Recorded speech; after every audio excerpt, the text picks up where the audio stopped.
જુહાપુરાના Fareen plaza ખાતે બે વ્યક્તિઓ ઉપર છરીથી જીવલેણ હુમલો કરવામાં આવ્યો। નમસ્કાર દર્શક મિત્રો, ન્યૂઝ ફોર ગુજરાતમાં આપનું સ્વાગત છે।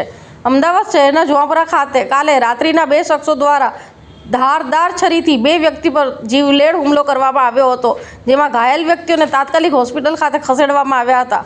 જુહાપુરાના સોમા સોસાયટી ખાતે ફરીન પ્લાઝા પાસે માથાકૂટ થતાં બે માથાભારે શખ્સો જે નશાની હાલતમાં હતા તેવું કહેવાઈ રહ્યું છે, તેઓ દ્વારા પોતાની પાસે રાખેલ ધારદાર છરીથી વ્યક્તિઓ પર હુમલો કરાતા ગંભીર રીતે તે વ્યક્તિઓ ઘાયલ થતાં હોસ્પિટલ ખાતે ખસેડવામાં આવ્યા હતા। જ્યારે વેજલપુર પોલીસ ઘટના સ્થળે પહોંચી વધુ તપાસ હાથ ધરેલ છે।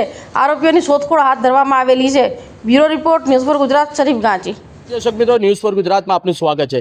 ગઈકાલે મોડી રાતે જુહાપુરા વિસ્તારની અંદર એક સમા સોસાયટી આવેલી જ્યાં ફરીન પ્લાઝામાં બે વ્યક્તિઓ નીચે બેસેલા હતા। તે સમય દરમિયાન બે વ્યક્તિઓ આવ્યા, નશો કરેલી હાલતમાં આવ્યા અને એ બે વ્યક્તિઓને પૂછવામાં આવ્યું કે ભાઈ આ ફ્લેટની નીચે તમે શા કારણસર બેઠા છો અને કોને મળવા આવ્યો હતો? તો એ વ્યક્તિએ કીધું કે આ ફ્લેટમાં મારો ભાઈબંધ રહે છે, એને અમે મળવા આવ્યા છીએ। અને ત્યારબાદ એણે એ ફ્લેટનું નામ આપ્યું અને કીધું ક્યાં રહે છે, તો ઉપરનો ઇશારો કર્યો। ત્યારબાદ એ બંને વ્યક્તિઓ ઉપર ઇશારો કરીને જે વ્યક્તિનું નામ આપ્યું એ વ્યક્તિના ફાધરને એ વ્યક્તિને ગાળો આપવામાં આવી અને ત્યારબાદ એ લોકો નીચે આવ્યા અને એમની સાથે વાતચીત કરવામાં આવી તો એમની પાસે જે છરીઓ રાખેલી હતી તે છરી વડે એ બંને વ્યક્તિઓ પર હુમલો કરી દેવામાં આવ્યો। ત્યારબાદ એ બંને વ્યક્તિને એસબીબી હોસ્પિટલે સારવાર દરમિયાન ખસેડવામાં આવ્યો હતો। અત્યારે હાલમાં અમારી સાથે એમના ફાધર જોડાયો છે, એમની સાથે અમે વાતચીત કરીશું। શું બનાવ બન્યો હતો અને શા કારણસર મારવામાં આવ્યો હતો? એ વ્યક્તિ જે હતા મારવાવાળા કોણ હતું? એ સલમાન કલીમ। અને ક્યાં રહે છે બંને વ્યક્તિ? એક સમામાં રહે છે સલીમ કરીને, ને એક અહીંયા આ ગલીમાં। સલમાન ઉર્ફે એને શું કહેવામાં આવે છે? કઈ બંનેના કાળા નામથી ઓળખે છે એમને। અને અહીંયા કેટલા સમયથી એમનો ત્રાસ છે? બહુ ટાઈમથી ત્રાસ છે એમનો।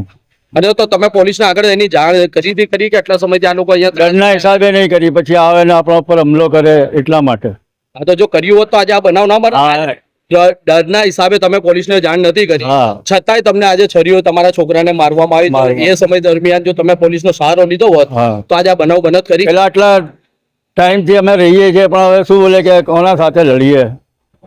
મગજ દુશ્મની લઈને કોઈ મતલબ નથી। તો અત્યારે તમારા છોકરાને કઈ જગ્યા પર માર વાગેલી છે? એક કમર ઉપર લાગેલી છે ને એક હાથ ઉપર એક કપાયું છે। કઈ હોસ્પિટલમાં એડમિટ? વીએસમાં, નવી વીએસ એસપીપી, નવી વીએસ એસપીપી માં એડમિટ છે। તો પોલીસ ફરિયાદ કરવામાં આવી છે? હા, ફરિયાદી કરી છે। પોલીસ આવી હતી તમારે ત્યાં? હા, પોલીસ આવી, તપાસ કરી બધું। અત્યારે તમારી શું સરકારથી અને પોલીસથી શું માંગ છે? મને તો ઇન્સાફ જોઈએ। કેવી રીતના ઇન્સાફ એટલે શું? એનો વળગોળ કાઢે ને એનું મકાન તોડે। જો એનું મકાન તો લીગલી હશે તો એ તો સરકારના ગાઈડલાઈન બનાવે તોડવાનું, અનલીગલી હશે તો કોર્પોરેશન। હા, તો મને ઇન્સાફ જોઈએ। હા, કેવી રીતના ઇન્સાફ એટલે એમને શું થવું જોઈએ? કે આ બીજી વાર કોઈના સાથે આવું ઘટના ના ઘટે। સ્ટોરી પૂરી તો બતાવો, કેટલો બધો બનાવ છે? 1:30 વાગે બનાવ બન્યો છે રાતે। અમે બધા બહાર હતા અને આ તો મગજમારી થઈ। એટલે મગજમારી કરવાનું મુખ્ય કારણ શું હતું? એ બધા પીએલીમાં હતા, બધા દારૂ પીએલા હતા। એવું ને પીધેલીમાં હતા તો તમારા છોકરા સાથે જ કેમ મગજમારી કરી કે બીજા બી ઘણા? મારા છોકરા સાથે મગજમારી એમ ખાલી એમને કીધું કે ભાઈ મારા દોસ્ત છે, તો છરી નીકાળીને મારવા લાગ્યો। પછી શું બનાવ બન્યો? પછી અમે દવાખાને લઈને ગયા એમને। તમે અહીંથી જયારે નીકળ્યા હતા તમે અહીંયા શું જોયું? दो मानस थे, वो छोड़ी लेके यानी लहरा रहे थे और दो बच्चों को मार रहे थे। यानी कौन दो मानस को अंदाज है तुम्हारे को? उनके नाम में पता है कुछ? नाम तो खबर नहीं यानी, लेकिन मैंने देखा उनको, मैं पहचान सकता हूँ। आप पहचान सकते हो? हाँ।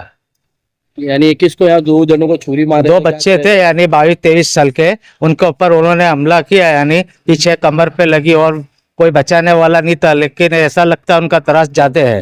यानी रात को कितने बजे तुम यहाँ से निकले? मैं निकला था कम से कम 1:30 बजे और 2 के बीच में निकला था मैं। इतनी मोड़ा पर निकले तो आप कहाँ से आए थे? क्या है कोई फैमिली? नहीं, मैं फैमिली के साथ जा रहा था। फैमिली के साथ जा रहे हो तो तुमने देखा तो आप रुक गए? रुक गए तो मैंने देखा है।